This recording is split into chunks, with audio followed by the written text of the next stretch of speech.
Hi, my name is Pat, and this is my channel, Book Chat with Pat, and I'm glad that you're here. Today is Tag Sunday, and I'm going to be doing the Nature Book Tag. I was tagged by the delightful Kim at Middle of the Book March. This original tag was created by Tasmin at Tasma 2 and by Well Traveled Books. There are 10 prompts. Here we go. Number 1. What is your favorite book that has a heavy focus on nature? All genres can be considered. So my favorite book that has a heavy focus on nature is a book called Reading the Mountains of Home by John Elder. John Elder was my professor in college and in graduate school. In graduate school, he was my mentor, and he remains my good friend to this day. In this beautiful book, John takes us through a year in his life of hiking in the Green Mountains near his home. The book is part memoir, part nature journal, part discussion of nature poetry, especially featuring the works of Frost and Wordsworth. And there's also a lot of Thoreau in this book as well. So he basically takes us through a year of his hiking through the mountains right near where he lives in Bristol, Vermont. It's a beautiful book. Number 2, which book gave you a wake-up call, climate or otherwise? For that, I'm going to discuss Richard Powers' novel, The Overstory.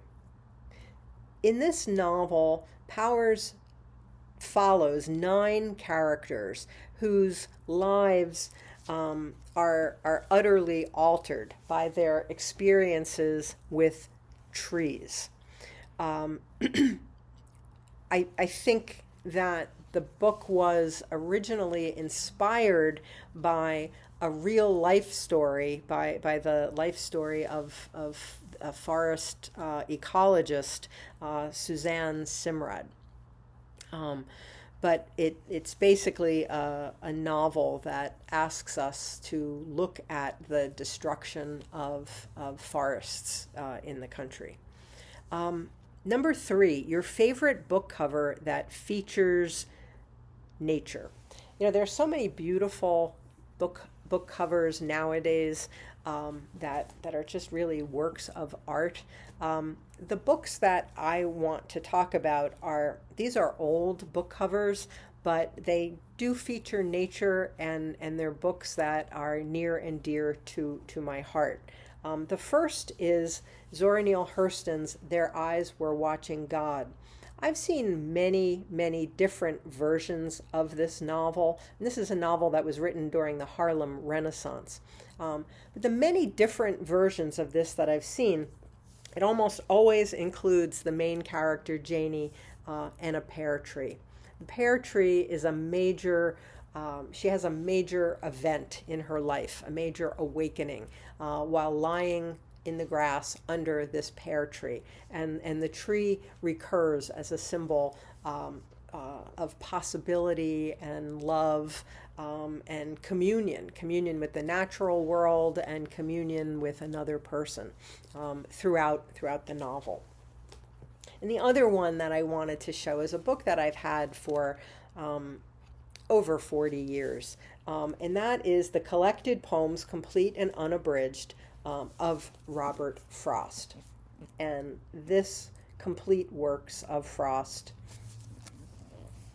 is covered with trees. This is a book that I used in college and in graduate school, and it's still in pretty good condition. It will always be near and dear to my heart. And Robert Frost is certainly associated often with poetry of the natural world. Okay. Number 4, a book that discusses revolution and change. For that, I thought I would discuss a book that I actually talked about in my judging of the octafinals for the BookTube Award. I was reading nonfiction in the last round, and one of the books that I read was The Great Displacement, Climate Change and the Next American Migration by Jake Biddle. This is a really important book that was written last year. In this book, Biddle tells us the stories of Americans, often poor and marginalized people, who have been displaced from their homes because of natural disasters that have occurred due to climate change. Floods, hurricanes, fires, drought. And in the book, he calls for monumental change, that has to occur in this country to address climate change and to address this horrible displacement that is occurring as people are being forced from homes and they can't really afford to go anyplace else. Okay, number 5. Do you read outside? If yes, where is your favorite spot to do so? I used to. When I was younger, I would always read outside. I would read out in my backyard. I was a beach reader. But I no longer am an outside reader, mostly for health reasons, but in my heart, I'm an outside reader. Number 6, your favorite Indigenous author or book. My favorite Indigenous poet is Joy Harjo. My favorite Indigenous novelist and book, Louise Erdrich, The Night Watchman. This is a novel, but it is the fictionalized version of her grandfather's life story. Her grandfather took the fight for Native peoples from North Dakota to Washington, D.C. to try to prevent their further dispossession of their land. And it's just an incredibly powerful and important book. Okay. And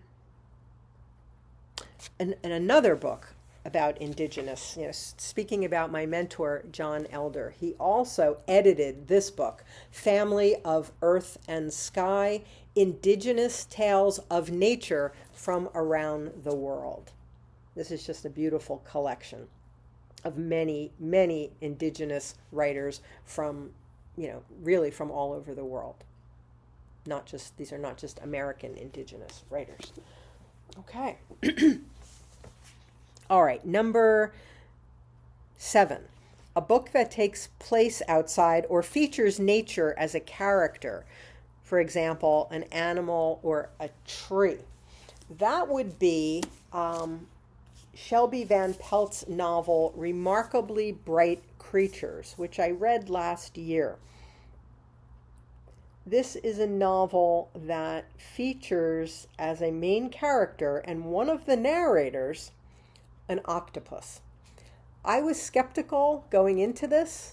Like, what is this going to be like? A book where the octopus is one of the narrators, but it absolutely works, and it's a beautiful, beautiful book that I would recommend to everybody. Okay.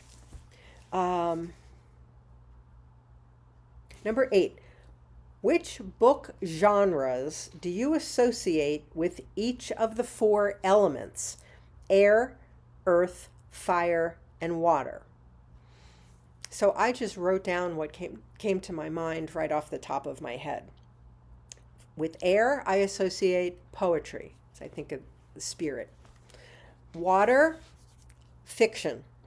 Earth, nonfiction. And fire, science fiction. And I can't really explain why. That's just what came to me. Number 9, we are all connected. Name a book that brought you community. For example, a book club, a buddy read, etc.